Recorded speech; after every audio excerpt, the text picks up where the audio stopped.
So அங்கே வந்து நிறைய எம்ப்ளாயிஸ் மேனேஜ் பண்ணிருப்பீங்க, லீடர்ஸ் மேனேஜ் பண்ணியிருப்பீங்க. இப்போ வந்து இது complete start up and different industry. So இப்போ அங்கே இருந்த டீம் எப்படி மேனேஜ் பண்ணீங்க? ஸோ இப்போ வந்து இங்கே டீம் இருக்காங்க. ஸோ இந்த டீமை வந்து எப்படி கொண்டு போகலாம், ஸ்கேல் பண்ணலாம்? ஆக்சுவலா வந்து பெரிய எம்என்சி அது வந்து ஒரு 50 இயர்ஸ் ஓல்டு கம்பெனி, அது பெரிய லெகசி. அங்க அங்க இருந்த ஸ்ட்ரக்சர், அங்க இருந்த கல்ச்சர், இப்ப இது வந்து ஒரு சின்ன ஸ்டார்ட் அப். இதுக்கு அதுவுமே வாஸ்ட் டிஃபரன்ஸ் இருக்கு. அதை சொல்லுவாங்க இல்லையா, அது வந்து பெரிய ஒரு பெரிய பெரிய கட்டமைப்பு. அதாவது எல்லாத்துக்குமே வந்து ஒரு சிஸ்டம் இருக்கும். நம்ம கிட்ட வந்து இப்போ அந்த மாதிரி சிஸ்டம் வந்து ரொம்ப பண்ணணும். பட் ஆனா ஒன்னே ஒண்ணுதான், எவ்வளவு பெரிய ஆர்கனைசேஷன் இருந்தாலும் அது ஒரு சின்னதா இருந்தா அந்த பெரிய ஆர்கனைசேஷன் வளர்ந்துருக்கும். அதுக்கு மெயின் வந்து கியூரியாசிட்டி, பேஷன், ஆர்வம். ஆர்வம் வந்து ஒண்ணு இருந்தா போதும், நீங்க எவ்வளவு பெரிய ஆர்கனைசேஷனா மாறலாம். இப்போ நீங்க வந்து ஒரு 10 மெம்பர்ஸ் வச்சு ஆரம்பிச்சிங்க, இப்போ 21 பீப்புள்ஸ் இங்க ஒர்க் பண்றாங்க. இது வந்து 20,000 2 லட்சமா கூட கொண்டு போகலாம். ஆனா நீங்க எடுக்கிற ஃபீல்டு, எடுக்கிற பீப்புள் வந்து ஆர்வம் குறையாம வேலை செய்யணும். அந்த ஆர்வத்துக்கு அந்த கியூரியாசிட்டி, கிரியேட்டிவிட்டி அது குறையாம இருக்கிறதுக்கு என்ன பண்ணணுமோ அந்த எல்லா வேலையுமே ஃபவுண்டராவோ கோ ஃபவுண்டராவோ பண்ணோம்னா கண்டிப்பா நீங்க சொல்ற அந்த பெரிய எம்என்சி லெவலுக்கு வளரக்கூடிய வாய்ப்பு அதிகமா இருக்கு. ஸோ ஒன்லி விஷயம் வந்து கியூரியாசிட்டி. இது திருவள்ளுவரே சொல்லியிருப்பாரு, ஆர்வம் ஒன்றே போதும் உன்னை எந்த அளவுக்கும் உயர்த்தி சொல்லுன்னு சொல்லிட்டு. ஸோ கியூரியாசிட்டி தான் ஃபர்ஸ்ட் நான் நினைக்கிறேன். Okay sir. So it was nice experience with this question. And next thing வந்து கம்ப்ளீட்டாக நீங்கள் வந்து ஆட்டோமொபைல் பர்சன். ஸோ இது வந்து IT industry. So what makes difference between this two industry? ஆக்சுவலா ஆட்டோமொபைல் இண்டஸ்ட்ரி வந்து இப்போ வந்து ஆட்டோமொபைல் இண்டஸ்ட்ரி சொல்ல முடியாது, அது டெக்னாலஜி கம்பெனியா மாறின்னு வருது. நீங்க டெஸ்லா எடுத்துங்க, இல்ல பிஓடி எடுத்துங்க, ஆட்டோமொபைல் கிடையாது. இப்ப சாம்சங் வந்து அடுத்த லெவல்ல வர போறாங்க. ஸோ டெக்னாலஜி கம்பெனியா மாறின்னு வருது. டெக்னாலஜி தான் பேக் போனே ஆட்டோமொபைல் இண்டஸ்ட்ரிக்கு.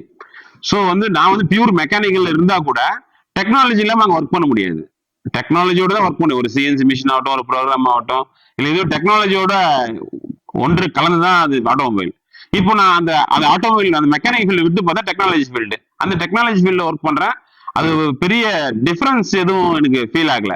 Because managing the system, managing the things எல்லாமே சேம் தான். இந்த ஃபீல்டு தான் வேற, பட் ஆனால் மேனேஜிங் திங்ஸ் ஒன்னால எனக்கு பெரிய டிஃபரன்ஸ் வரல. பட் ஆனால் எல்லாமே ரொம்ப ஸ்டார்ட் அப்பாக இருக்கிறதுனால அங்க போடுற எஃபர்ட், அங்கதான் சிஸ்டம் இருக்கும், சிஸ்டம் இல்ல, அந்த சிஸ்டத்தை பில்ட் பண்றவர்களும் கொஞ்சம் கஷ்டமா இருக்கும். Okay sir. மற்றபடி சேம் தான். ஆஸ் எ லீஸ்ட் ஆக்ஷன் இப்போ ஸ்டார்ட் அப்பா இருக்கு. ஸோ இது வந்து ஒரு மீடியம் பேஸ்டு கம்பெனிக்கு போகணும் அப்படின்னா ஒரு விஷயம் நீங்க இந்த கம்பெனியில இப்போ இம்ப்ளிமெண்ட் பண்ணா அதோட க்ரோத் வந்து இருக்கும் அப்படின்னு நீங்க ஒரு விஷயம் ஃபீல் பண்ற விஷயம்? லீஸ்ட் ஆக்ஷன் ஸ்டார்ட் அப் வந்து பிரைவேட் லிமிட்டா மாத்தணும். இப்போ அந்த பிரைவேட் லிமிடெட் அளவுக்கு தான் வந்து ப்ராஜெக்ட்ஸும் உங்ககிட்ட இருக்குது, பீப்புளும் உங்ககிட்ட இருக்காங்க.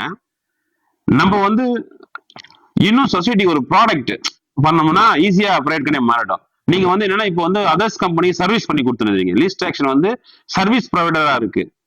அதை வந்து ப்ராடக்ட் பேஸ்ட் சர்வீஸா மாத்தும் போது நீங்க ஒரு சொசைட்டிக்கு உள்ள போகும்போது நீங்க வந்து பிரைவேட் லிமிட்டா ஈஸியா மாற முடியும், பப்ளிக் லிமிட்டா மாற முடியும். ஓஎம் அப்படின்னா என்னன்னா, நீங்க செய்யற ப்ராடக்ட வந்து சொசைட்டி யூஸ் பண்ணணும்.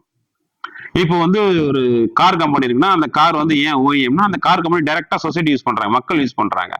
So it becomes big company. So நீங்க பண்ற ப்ராடக்ட் வந்து இப்போ B2B பண்ணிட்டு இருக்கீங்க, பிசினஸ் டு பிசினஸ் பண்ணிட்டு இருக்கீங்க, பிசினஸ் டு கஸ்டமர் பண்றீங்க. ஆனா அது ப்ராடக்டா பண்ணணும். இப்போ டிஜிட்டல் மார்க்கெட்டிங் அந்த மாதிரி பண்ணிட்டு இருக்கீங்க கஸ்டமர்ஸ்க்கு. அது வந்து ஒரு ப்ராடக்டா நீங்க பண்ணி சொசைட்டி கொடுக்கும் போது யூ பிகம் பிரைவேட் லிமிட்டடா மாறிடுவீங்க, பப்ளிக் லிமிட்டடா மாறதுக்கு அதிக வாய்ப்பு இருக்கு.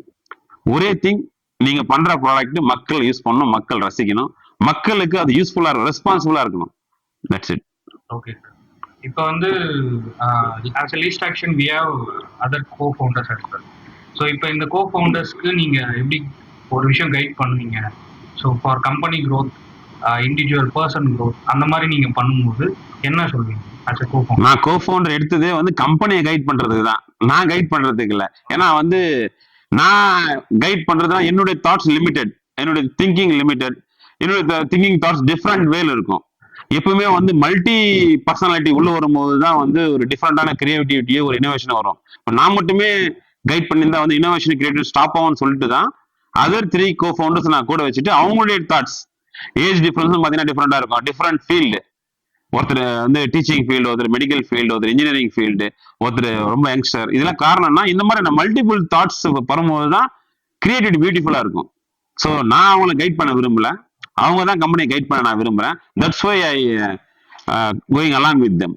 அவங்களோட நான் கூட போறது காரணம் ரீசன் இதுதான். Okay, thank you. Any other question list ஆக்ஷனை பத்தி? ஆனா இது எதுவுமே பிளான் பண்ணல, ஜஸ்ட் லைக் கேட்டீங்க. இனி இன்னும் எவ்வளவு கேட்டாலும் என்னோட மைண்ட்ல இதுதான் இருக்கான்னு சொல்லுவேன். தேங்க்யூ.